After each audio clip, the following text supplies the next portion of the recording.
오늘 예배 오신 여러분들을 주님의 이름으로 환영하고 축복합니다. 오늘 하나님의 말씀은 누가복음 7장의 말씀입니다. 누가복음 7장 18절부터 23절의 말씀입니다. 누가복음 7장 18절에서 23절의 말씀. 웬만하면 성경을 가지고 다니시면 좋을 것 같고, 아니면 앞에 화면이나 주보를 보셔도 좋습니다. 제가 읽도록 하겠습니다. 요한의 제자들이 이 모든 일을 그에게 알리니 요한이 그 제자 중 둘을 불러 주께 보내어 이르되 오실 그이가 당신이오니이까 우리가 다른 일을 기다리오니이까 하라 하매, 그들이 예수께 나아가 이르되 세례 요한이 우리를 보내어 당신께 여쭈어 보라고 하기를 오실 그이가 당신이오니이까 우리가 다른 일을 기다리오니이까 하더이다 하니, 마침 그때 예수께서 질병과 고통과 및 악귀 들린 자를 많이 고치시며 또 많은 맹인을 보게 하신지라. 예수께서 대답하여 이르시되 너희가 가서 보고 들은 것을 요한에게 알리되, 맹인이 보며 못 걷는 사람이 걸으며 나병 환자가 깨끗함을 받으며 귀먹은 사람이 들으며 죽은 자가 살아나며 가난한 자에게 복음이 전파된다 하라. 마지막을 함께 했습니다. 누구든지 나로 말미암아 실족하지 아니하는 자는 복이 있도다 하시니라. 아멘.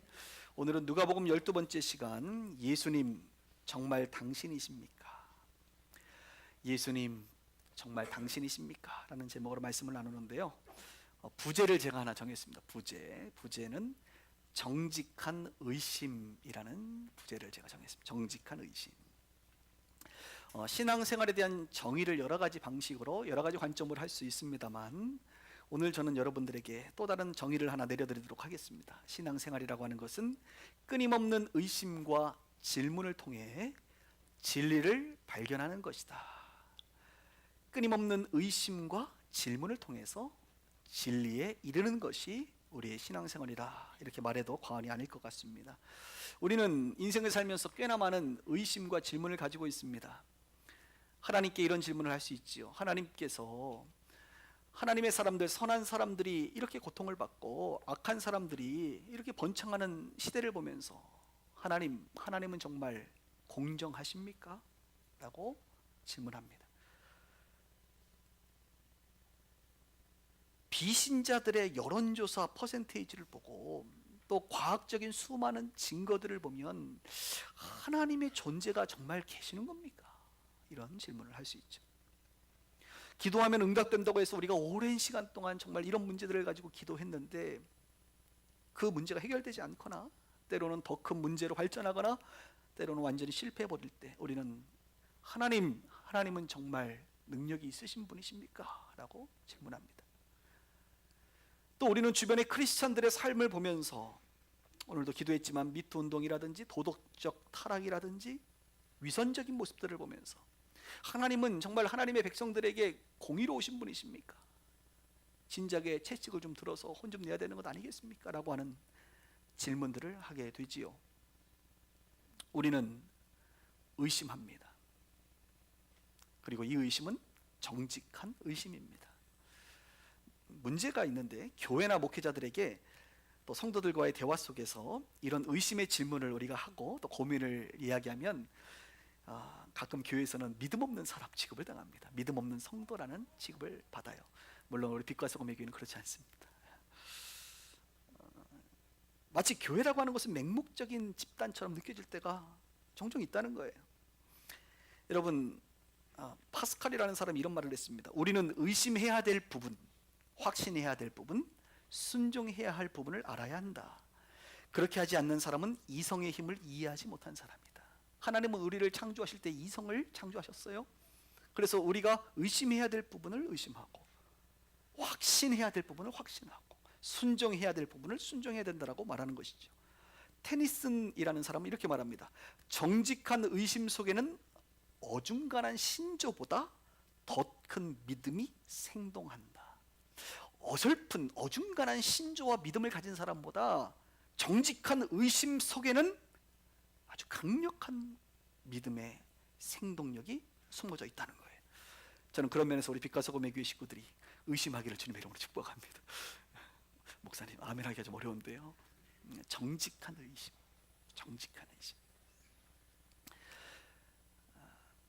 신앙생활에 꼭 필요한 것입니다. 베레아에 보면 성도들이 하나님의 말씀이 그러한가 날마다 상고했다 그래. 그러한가 관찰하고 정직한 의심을 한 것이죠. 왜냐하면 정직한 의심은 종종 우리를 진리로 몰아내기 때문에 그렇습니다. 정직한 의심은 우리로 하여금 진리로 인도하는 계기를 마련해 주기 때문에 그렇습니다. 그래서 여러분이 정직한 질문을 하셔야 되는 거예요. 여러분들이 질문한다고 해서 바보가 되는 것이 아닙니다. 학교에서 아이들이 질문한다고 해서 바보가 되는 게 아니에요. 오히려 질문하는 사람은 무언가를 조금이나마 알고 있기 때문에 질문할 수 있는 것입니다. 우리가 의심한다고 해서 이단이 되는 것이 아닙니다. 우리의 의심은 종종 더 주님을 깊이 만나는 계기가 되기 때문에 그렇습니다. 그런 면에서 정직한 의심은 좋은 것이다 이렇게 말할 수가 있는 거예요. 저는 우리 빛과 소금의 교회 식구가 맹목적 신앙인이 되지 않기를 바랍니다.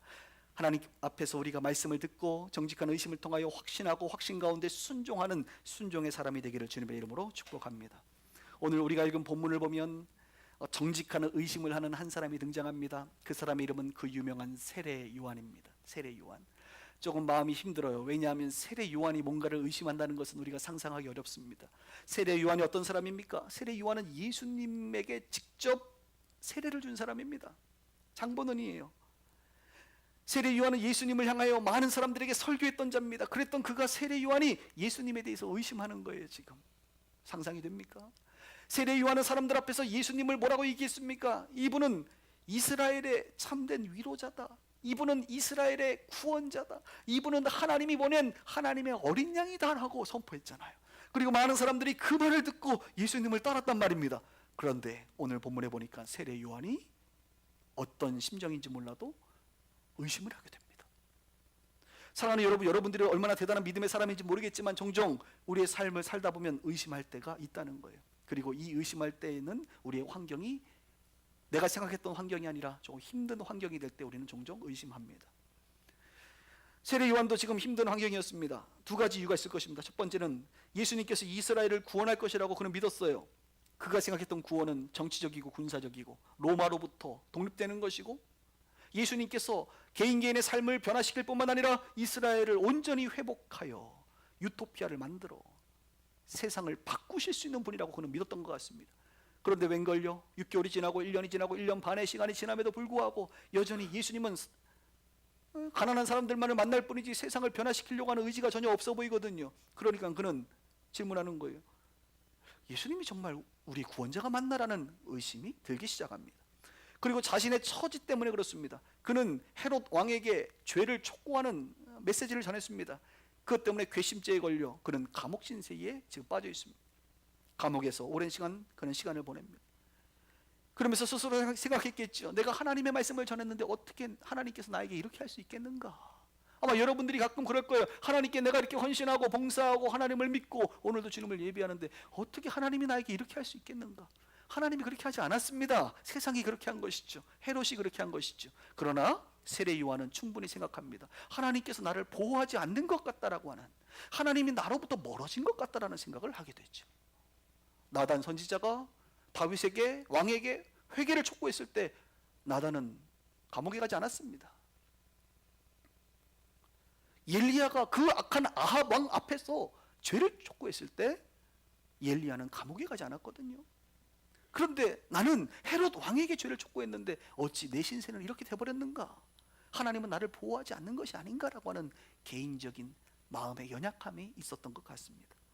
그래서 제자들이 예수님에 대한 소식을 세례 요한, 감옥에 있는 세례 요한에게 전달했을 때 세례 요한은 정직한 의심을 하게 됩니다. 좀 아쉬워요. 다른 성경에 나오지 않지만 좀 의심을 하는 거예요. 뭐라고요? 오실 우리가 기다렸던 그 메시아가 당신 맞습니까? 아니면 우리가 다른 사람을 기다려야 됩니까? 당신 말고 또 다른 진정한 메시아를 우리가 기다려야 되는 겁니까?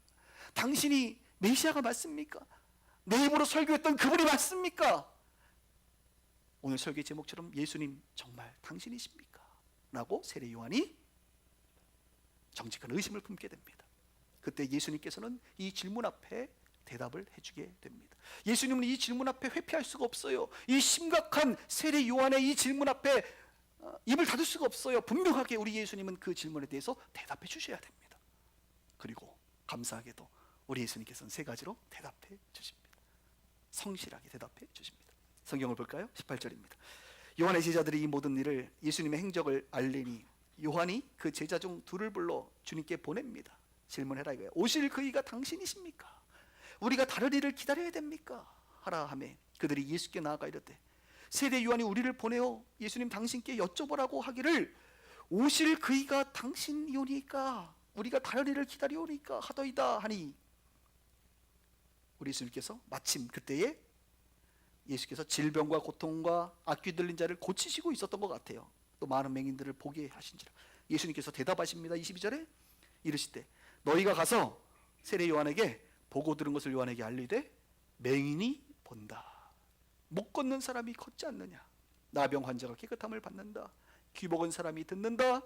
죽은 자가 살아난다. 가난한 자에게 복음이 전파된다 하라. 누구든지 나로 말미암아 실족하지 아니하는 자는 복이 있도다 하시니라. 이 말씀을 하시는 거예요. 예수님은 세 가지 중에 첫 번째 세례 요한에게 내 삶을 이야기해라. 예수님의 삶을 이야기하라는 거예요. 여러분 오늘 예수님 앞에 예수님 정말 당신이십니까? 당신이 나의 구원자가 맞습니까? 라고 질문하신다면 오늘 예수님은 이렇게 말할 것입니다. 내 삶을 보라. 내가 누군지 봐라. 우리는 예수님의 삶을 통하여 그분이신지를 확인할 수 있습니다. 우리 예수님은 오늘 질병에 관련된 자들을 얘기합니다. 여러분 못 보는 사람이 나를 통해서 보지 않느냐? 못 듣는 사람이 나를 통해서 듣지 않느냐? 못 걷는 사람이 나를 통해서 걷지 않느냐? 나병 환자들이 나를 통해서 고쳐지지 않느냐? 죽은 자가 나를 통해서 살아나지 않느냐? 내가 누구냐고? 내가 이런 일을 하는 사람이다 말씀하십니다. 고통받는 사람들이 나를 통하여 회복되고 치료되지 않느냐? 귀신 들린 자가 귀신으로부터 벗어나 자유함을 누리지 않느냐? 가난한 자에게 복음이 증거되지 않느냐? 내가 누구냐고? 이렇게 전해줘라. 내 삶을 보라는 거예요. 예수님은 직접 봐라. 예수님의 가르침을 들으라. 예수님의 능력을 보라. 나의 인격을 보라. 우리 예수님은 자비롭고 온유하고 겸손하신 분, 십자가에 자신을 드려 우리를 구원하신 분, 예수님 보라는 거예요. 그러면서 우리 예수님이 이렇게 말하는 거 아니겠습니까?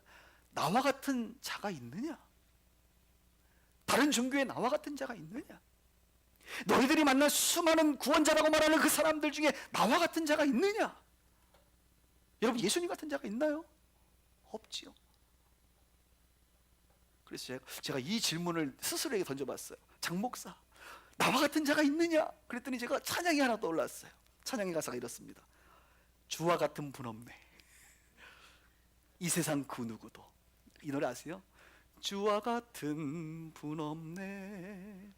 이 세상 그 누구도 주와 같은 분 없습니다. 비교할 수 없네. 여러분 우리가 성경을 통해서 예수님 같은 분을 만나보신 분들 있나요? 들어본 적 있나요? 본 적 있나요? 내가 누구냐고? 내 삶을 보라 이렇게 말씀하십니다. 그러면서 세례 요한에게 마지막 이렇게 전달하라는 거예요. 누구든지 나로 말미암아 실족하지 아니하는 자는 복이 있도다. 할렐루야. 여러분 예수님 당신입니까? 예수님으로 말미암아 실족하지 않는 자가 복이 있는 거예요. 이 복이 있다는 것은 이제 앞장 6장에 보면 예수님의 팔복 있지 않습니까? 마음이 심령이 가난한 자는 복이 있나니 천국이 저희 것이며, 그 내용 중에 이런 말이 있습니다. 인자로 말미암아 나로 말미암아 너희를 미워하고 멀리하고 욕하고 너희 이름을 악하다 하여 버릴 때에는 너희에게 복이 있도다. 그날에 기뻐하고 뛰놀라 하늘에서 너희 상이 큼이라. 세례 요한에게 전달해라. 네가 나 때문에, 예수인 나 때문에, 하나님의 말씀을 선포한 것 때문에 너를 미워하고 너를 감옥에 가두고 너를 건져주지 않는다고 힘들어하지 마라. 세례 요한, 너는 복된 자야. 너는 하늘의 상이 크잖아. 네가 얘기했지 않니? 나는 쇠해야겠고 예수님은 흥해야 된다고 말했지. 그래, 지금 이 시즌은 너가 쇠할 때야. 그리고 내가 흥할 때야. 너는 사라져야 되고 나는 백성들을 구원해야 되고. 내가 누구냐고? 성령의 감동으로 하나님의 가르치심대로 네가 말했던 자가 바로 나야. 실족하지 마. 나 때문에 실족하지 마. 여러분, 예수님 때문에 실족하지 않기를 바랍니다. 근데 예수님 믿는 사람들이나 교회 때문에 자꾸 우리가 실족이 되는데, 그럴 때일수록 예수님을 바라보셔야 돼요. 누구를 믿는 거예요, 여러분? 교회를 믿는 거예요? 아니, 옆에 있는 그 같이 신앙생활하는 그 사람 믿는 거예요? 심지어는 목사 믿는 거예요? 아니에요. 우리가 믿는 믿음의 대상은 예수 그리스도이십니다. 그분으로 말미암아 실족하지 않는 자가 복된 자라고 성경은 말해주고 있습니다. 제가 이번 주간에 3박 4일로 일본 출장, 여러분들 표현으로 출장을 다녀왔는데요. 저는 직장 사역을 많이 하다 보니까 선교 안 가고 출장 간다 이런 얘기를, 제가 가는 출장은 선교입니다, 여러분. 제가 1997년도인가 8년도부터 중국 선교를 했거든요. 우리 강용구 장로님이 중국 선교를 갈 때 저를 데리고 가시는 바람에 제가 청년 때 그때부터 중국 선교가 진행돼서 수도 없이 셀 수 없을 만큼 지금 중국을 왔다 갔다 했는데요. 작년 11월인가 12월 달에 마지막으로 가고 지금 이제 안 가고 있는데, 시진핑 시대가 오면서 독재 체제로 이제 전환되지 않습니까? 그러면서 이제 중국의 문들이 많이 닫히는 것 같아요. 심지어 저희 파트너들도 보면 한국에 이제 잘 못 나옵니다. 왜냐하면 나오면 추적을 당한다는 거, 누구를 만나는지. 그리고 심지어는 계좌 추적이 당하기 때문에 이제 후원금도 잘 못 보내요, 여러분, 상황이 지금. 그래서 지금 굉장히 중국 교회가 이제 어려운 시기를 겪고 있습니다. 참 마음이 아프고 우리가 기도해야 될 것 같습니다. 그런데 하나님께서 이쪽 문을 닫으면 또 다른 문을 여시는 분이 우리 하나님 아니겠습니까? 그래서 하나님께서 이제 중국의 문보다는 새롭게 일본의 문을 좀 여시는 것 같다는 생각이 제가 듭니다. 그래서 아마도 올해 일본을 우리가 자주 가게 돼야 될 것 같은데요. 근데 일본을 가서 이번에 리서치를 하면서 깨달은 것이 참 여러 가지가 있는데, 일본은요 우리나라보다 복음이 더 빨리 들어왔어요, 여러분. 심지어 조선인으로서 일본 가서 예수 믿고 들어오신 선교사 중에 이수정 선교사님이라는 분이 있는데, 이분은 일본어 성경을 한국말로 번역한 마가복음을 번역해서 데리고 갖고 조선에 왔어요. 그러니까 우리나라 최초의 마가복음은 일본어 성경을 번역한 것이라고 말할 수가 있습니다. 그만큼 일본은 복음이 우리보다 앞서 들어간 곳입니다. 그런데 여러분 아시는 것처럼 일본의 복음화가 굉장히 낮지요. 제가 0.1%라고 했는데 이것은 옛날 정보고, 최신 업데이트된 정보에 의하면 0.4%에서 5%로 추적을 합니다. 그래서 한 50만 명 정도가 예수 믿는다 이렇게 보고 있는데요. 우리나라 1000만 명이면 뭐 20분의 1 정도밖에 안 되는 적은 수지요. 제가 이런 생각을 하게 되는 거예요. 일본에 먼저 복음이 들어갔는데 왜 일본은 이토록 복음화가 되지 않고 우리 조선은 이토록 놀라운 부흥을 일으키게 됐는가? 그것에는 적어도 두 가지 정도를 볼 수 있는데, 첫 번째는 문화적인 것이 있다라고 판단이 됩니다. 일본 사람들의 특징은, 여기 일본 뭐 오래 사신 분들도 계시겠지만, 일본 사람들은 남에게 피해 주는 것을 철저하게 어렸을 때부터 교육받아요. 눌려 살아, 일본 사람들은. 제가 다음 주에도 일본 얘기를 조금 해드릴 텐데, 심지어 교회를 다녀도요, 사람들이 주일날 교회를 예배 시간에 와야 되잖아요. 그런데 아파트, 거기 이제 맨션이라고 말하는데, 이 맨션의 공동 뭐 쓰레기 분리수거라든지 청소하는 시간이 일요일날 오전에 걸리면 교회를 안 나와. 청소해야 되니까. 그러니까 공동체로 다른 사람에게 피해를 주는 것을 절대 용납하지 않는 사람들, 일본 사람들. 지하철을 타도 떠드는 사람 한 명도 없어요. 우리나라는 그 아이들 그 녹색 어머니라고 있죠. 초등학교 가면 이렇게 건널목에서 이렇게 하시는 거. 그래서 선생님들이 녹색 어머니 신청 받고 그러면 우리는 전업주임임에도 불구하고 우리 맞벌이 부부입니다라고 일부러 거짓말을 하면서 안 가려고 그래요. 한국 사람들은 웬만하면 안 가려고 그래. 예? 남이 피해를 받든 안 받든 내가 중요해요. 그런데 일본 사람들은 절대 그런 일이 없어요. 이짐에 왕따에 대한 두려움이 있는 거죠. 심지어 대학생들도 스스로 결정하지 못하고 부모님에게 꼭 허락을 받아야 교회를 올 정도로 마마보이, 파파보이들이 많이 있는데요. 그들의 문화가 피해 주는 걸 싫어하니 예수를 믿어도 누군가에게 복음을 전하는 것 자체를 하지 않습니다. 상대방을 불편하게 하는 것 자체를 아예 원천 봉쇄하는 나라가 일본이. 그래서 전도를 안 하지요. 그런 문화적인 것이 하나 있고, 두 번째는 신관, 이 세계관의 문제가 있는데, 우리나라는 유일신 사상을 쉽게 받아들입니다. 당군부터 시작해서 우리는 그냥 권위자에 대한 것을 받아들이는 게 쉬운 문화인데, 일본은 다신관을 가지고 있어요. 일본에는 귀신들이 800만 개가 있습니다. 자기들의 신이 800만 개가 있어요. 그 중에 자기가 원하는 대로 신을 믿는 거예요. 그 신을 일본어로 카미라고 말합니다. 카미. 그리고 사람들 중에도 어느 분야의 전문가, 장인급, 스승급이 되시면, 멘토급이 되시면 이분들을 카미라고 불러요. 그러니까 신격화시키는 거예요. 천황도 있죠. 그러니까 우리 기독교의 하나님을 그들은 그 용어 자체가 뭐냐면 카미예요. 카미. 그러니까 우리는 하나님이라고 표현하지만 일본어는 카미라고 말하거든. 그러니까 여러 신들도 카미고 우리가 믿는 하나님도 카미고 스승님도 카미고 카미 한 거예요. 그러니까 우리 하나님은 여호와 하나님 유일신인데 우리에게는 일본어로 가면 one of them, 여러 신 중에 하나에 불과한 신이 되는 거예요. 그래서 전도를 해서 성경 공부를 하면서 오랜 시간 동안 이 사람들에게 수많은 신, 그 허상들 말고 진짜 신이 있는데 그분이 여호와 하나님이다. 이 여호와 하나님을 받아들이기까지가 오랜 시간이 걸리는 거예요. 성경을 오랜 시간 배워야 되고 기도 생활을 통하여 하나님을 인격적으로 만나고 경험하지 않고는 바꾸기가 어려운, 마치 모슬렘 사람, 이슬람 사람들이 그들의 문화를 벗어나 개종하기 어려운 것 같이 일본 사람들이 어렵다는 이야기입니다. 안타깝지요. 그래서 여호와 카미를 우리가 열심히 이제 앞으로 전해야 될 것 같아요. 일본인들이 이렇게 말할 것 같습니다. 예수님이 정말 구원자인가? 세례 요한과 같은 질문을 하실 수 있지요. 여러분들도 마찬가지입니다. 좋은 질문이고 정직한 의심입니다. 정말 예수님이 나의 구원자이신가? 예수님이 정말 하나님의 아들이신가? 우리가 죽으면 천국 간다고 하는데 예수가 오직 유일한 구원의 길인가? 이 질문을 우리가 정직하게 할 수 있습니다. 그리고 예수님은 분명히 대답해 주실 것입니다. 올 한 해 여러분 이런 정직한 질문을 가지고 계신 분들은 정직하게 주일날 한번 나와보시고 그분의 이야기를 들을 수 있기를 주님의 이름으로 축복합니다. 올 한 해 우리는 누가복음을 공부하고 있습니다. 누가복음은 예수님의 생애를 다루고 있어요. 그러니까 여러분들이요, 이런 심각하고 정직한 질문이 있으면 예수님의 생애를 살펴보세요. 들어보세요. 성경을 읽어보세요. 예수님이 정말 하나님이신가? 예수님의 십자가는 사실인가? 우리는 예수를 통하여 구원받을 수 있는가? 라고 하는 이 답을 여러분들이 스스로 얻기를 바랍니다. 우리 주님은 여러분들에게 세례 요한처럼 그 대답을 거부하지 아니하고 분명히 대답해 주실 것을 확신합니다. 때로는 이 선배, 우리 교회 집사님들, 권사님, 장로님들 계시니까 선배들에게 질문하세요. 아마 우리 교회 식구들은 질문하면 이 믿음 없는 소리 하지 말고 이런 얘기 안 할 거예요. 다 들어줄 거예요. 저에게 질문하세요. 받아줄 겁니다. 제가 다음 주 수요일 날 어떤 분에게 이제 복음을 전하고 성경 공부를 잠깐 하기로 했는데요. 원래 복음을 전할 때는 보통 1시간 정도면 되는데 이분이 질문이 많다고, 너무 궁금한 게 많다 그래서 제가 3시간을 이제 주기로 했어요.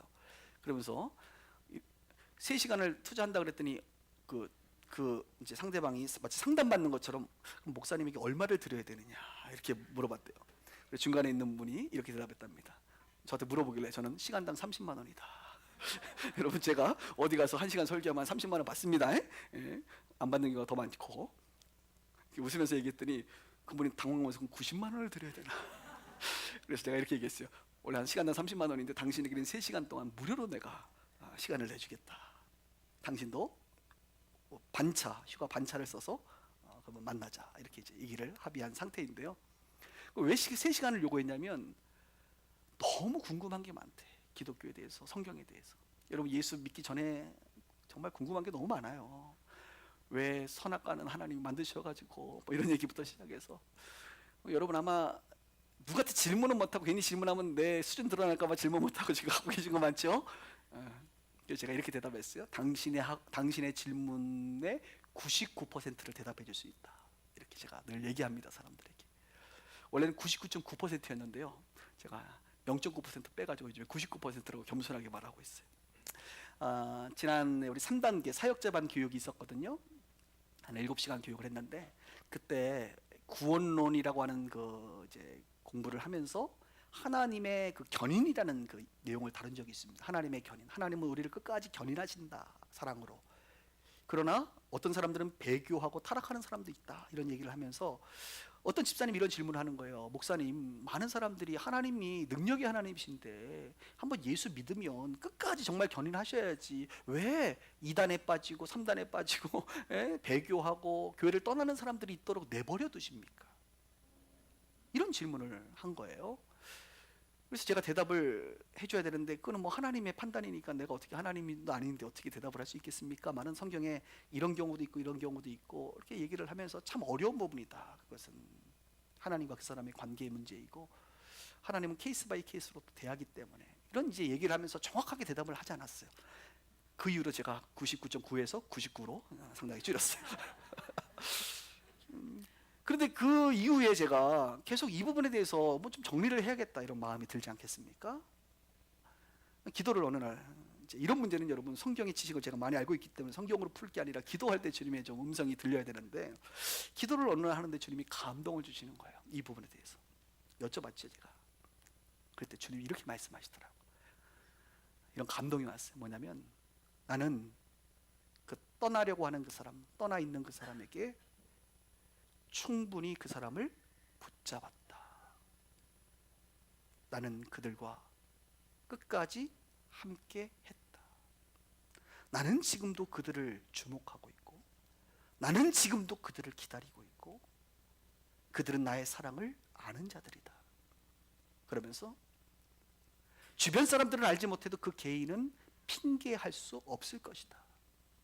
여러분, 우리 주변에 하나님을 떠난 많은 사람들이 있잖아요. 하나님 그렇게 말씀하시죠. 알아요, 그 사람들이. 하나님이 나에게 은혜 주신 것을 알고 하나님이 나를 사랑하신 것을 알고 하나님이 어쩌면 지금도 탕자를 기다리는 아버지처럼 자기를 기다리고 있는 것을 안다고요.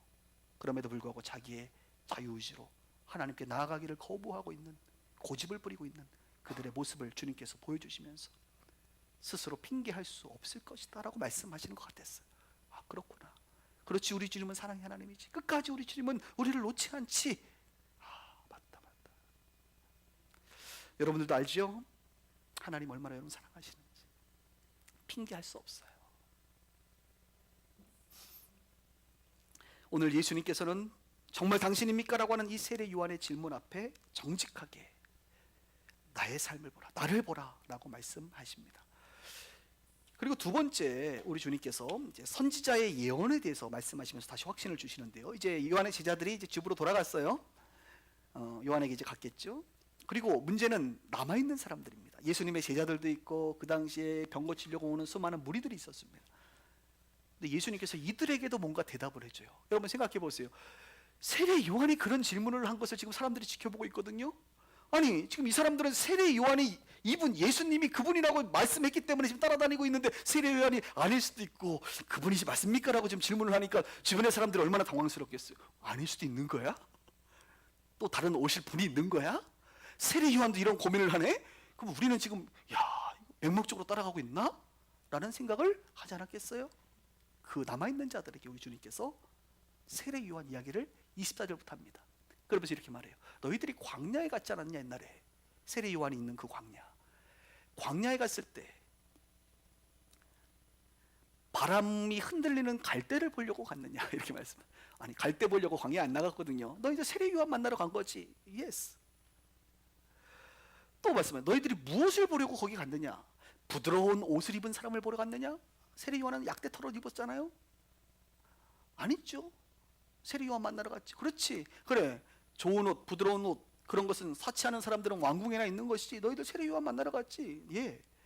세례 요한이 그때 하나님의 영을 입어 뭐라고 얘기했지? 압니다. 그들은. 세례 요한은 선지자들보다 훌륭한 자고 말라기 3장 1절이 말하고 있는 구약이 예언한 여자가 낳은 자 중에 가장 큰 자일 뿐만 아니라 세례 요한은 메시아를 준비시키고 예비시키는 자로 말라기 3장 1절이 말하고 있는 그 사람입니다. 그렇지. 나를 예비하기 위해서 온 자가 세례 요한이야. 내가 누구냐? 내가 구약에 예언된 그 메시아야. 세례 요한이 그때 성령의 감동으로 말했던 하나님의 어린 양, 이스라엘을 회복할 자, 구원할 자가 나야. 너희들 그때 그곳 갔을 때 들은 그 이야기가 사실이야 라고 다시 한번 의심하는 제자들과 무리들에게 확신을 심어주게 됩니다. 오늘 여러분들도 아마 겉으로는 말 못해도 속으로 예수님 정말 당신입니까? 라고 하는 질문을 할 수 있어요. 그때 예수님께서는 여러분들에게 말씀하십니다. 그렇다. 내가 너희들이 찾던 메시아, 구원자, 하나님의 아들이다 라고 오늘 이 시간 말씀해 주고 있습니다. 세 번째는요, 예수님께서 역사적 증명을 이제 펼치세요. 우리 주님 말씀하신 거 보면 너무 기가 막혀요. 31절에 보면서 이제 이 세대 사람들을 말하는 거예요. 그때는 서기관들과 바리새인 같이 삐딱하고 비난하는 자들이 그 자리에 있었거든요. 그러면서 우리 예수님께서 비유를 하나 드시는데, 이 세대의 사람들이 마치 이것과 같다라고 하면서 비유를 피리 부는 아이들에 대한 이야기를 합니다. 피리 부는 아이들. 자, 피리 부는 아이들의 비유는 이런 것이에요. 마치 우리가 어렸을 때 보면 소꿉장난 하지 않습니까? 우리 여자애들이 잘생긴 4살짜리 같은 또래 남자를 보면, 자, 오늘부터 내 남편이야, 나는 네 아내야. 자, 소꿉장난하면서 여보 이거 좀 드세요. 저것도. 이 소꿉장난 해보셨어요? 구슬치기만 했어요? 했죠. 우리는 소꿉장난하는 거 있잖아요. 그런데 하기로 했으면서 이 아이가 식사하세요, 여보 수고하셨어요, 오늘 잘 들어오셨어요 했는데 반응이 없네. 화나요 안 나요? 화났죠. 그 얘기하는 거예요. 피리 부는 아이들이 장터에서 지금 피리 부는 지금 장난을 하는데, 유대인들이 피리를 불 때에는 두 가지의 목적이 있습니다. 첫 번째, 결혼식 때 피리를 불고 장례식 때 피리를 붑니다. 그래서 예수님 당시에도 장례식 때 막 피리 부는 사람들이 있었어요. 그러니까 결혼식 때 자, 지금부터 우리 이제 장터에서 피리 부는 거 하는 거야. 자, 결혼식이야, 결혼식. 자, 피리 분다. 그럼 어떻게 해야 돼? 사람들이 결혼식이니까 춤춰야 하잖아. 막 춤춰야 되는데 춤을 안 춰. 자, 지금은 장례식이야. 자, 바꿨어. 장례식 피리 분다. 그럼 어떻게 해야 돼? 애곡해야 되잖아요. 근데 피리 부는데 애곡을 안 해. 춤도 안 추고 애곡도 안 해. 지금 그 이야기를 우리 주님께서 하시는 거예요. 그러면서 너희들이 지금 세례 요한과 나에 대해서 말하는 것이 마치 이런 것이다. 세례 요한이 광야에 있을 때 떡도 안 먹고 포도주도 안 마셨어요. 얼마나 경건합니까? 떡도 안 먹고 포도주도 안 먹고 메뚜기 석청 이런 거 먹으니까, 너희들이 이 세례 요한을 보면서 야, 대단하다 이렇게 장단을 맞춰줘야 되는데, 세례 요한을 보면서는 뭐라고 말하는 거예요? 귀신 들렸다 이렇게 얘기했다는 거예요. 너희들은 귀신 들렸다고 비난하지 않았냐? 그럼 거꾸로 예수님은 지금 식사도 잘 하시고 포도주도 즐기셨어요? 그러면 세례 요한이 안 했을 때는 귀신 들렸다고 하면 그것을 반대로 하신 예수님을 보면서는 뭐라고 얘기해야 돼요? 정상적이시다 이렇게 얘기해야 될 거 아닙니까? 그런데 예수님이 그렇게 하니까 뭐라고 얘기하느냐? 탐하기를 좋아하시는 분이다. 먹기를 탐하는 사람이다. 그러면서 세리와 죄인들의 친구다 이렇게 말씀을 하는 거예요. 아니, 결혼식에 피리를 불어도 반응이 없고 장례식에 피리를 불어도 반응하지 않고 그냥 자기 멋대로 생각하고 판단하는 그 반대자들을 향하여, 이 시대가 이런 시대다. 이 시대가. 여러분, 지금 이 시대에 복음의 피리를 아무리 불어도 사람들이 기뻐하지 않습니다. 마지막 때의 심판을 얘기해도 혹하지 않습니다. 이 시대가 피리 부는 이 장터에서 피리 부는 아이들의 그 상황과 똑같다는 이야기를 하시는 거예요. 그럼 그들이, 아니 당신이 뭐라고 우리가 피리를 불 때 춤을 춰야 돼? 좋아해야 돼? 기뻐해야 돼? 당신이 메시아입니까? 라고 하는 질문 속에서 예수님은 이렇게 말하는 거예요. 마지막 절이 이렇게 끝납니다. 33절, 35절인데요. 지혜는 자기의 모든 자녀로 인하여 옳다함을 얻느니라. 지혜, 진리는 누구를 통하여? 자기의 자녀들을 통하여 옳다함을 얻느니라. 자, 잘 들어보세요. 여러분, 진리는요, 자녀들, 진리는 시간이 지나면 세대를 거쳐 역사의 시간의 흐름을 따라 진리는 밝히 드러나게 되는 거예요. 이해되십니까? 소금은 짜죠? 안 먹어본 사람들도요, 짜다고 얘기하면 아이 무슨 짜겠어. 시간이 지나고 역사 속에서 이 자녀 세대를 통하여, 사람들을 통하여 결국에는 소금이 짠 것을 확인하게 된다니까요. 빛이 있고 어둠이 있다. 아무리 얘기해도 몰라요? 시간이 지나보세요. 그것이 진리, 사실이라고 한다면 그것은 드러나게 돼 있습니다. 요즘도 우리나라 언론 보면 사실이 막 드러나잖아요. 시간에 따라. 예수님께서 지혜는 자녀를 통하여, 이 자녀를 통한다는 것은 행함을 통하여 결국 결과적으로 드러나게 되어 있다. 옳다함을 얻게 된다. 그런데 기독교는 어떻게 됩니까? 너희들이 말한 그 종교들은 허상이 되어버리고, 예수가 정말 진리인가? 2000년 전부터 시작해서 지금까지 시간이 지나면서 예수님이 진리입니까? 그렇죠. 자녀를 통하여, 세대를 통하여, 시간을 통하여 지금 여러분들이 앉아서 예수가 그리스도이심을, 예수가 구원자이심을 찬양하고 있습니다. 지금도 전 세계 곳곳에서 저희와 같은 이런 사람들이 진리를 깨닫고 그분을 높여드리고 있어요. 진리는 시간이 지남을 따라 진리를 거부하는 사람도 있겠지만 진리는 밝히 드러나게 돼 있는 거예요. 너희들 지금 그렇게 얘기한다 할지라도 결국 지혜는 자기의 모든 자녀로 인하여 옳다함을 얻게 될 것이다. 내가 곧 길이요 진리다 라고 주님께서는 선언해 주고 있는 것입니다.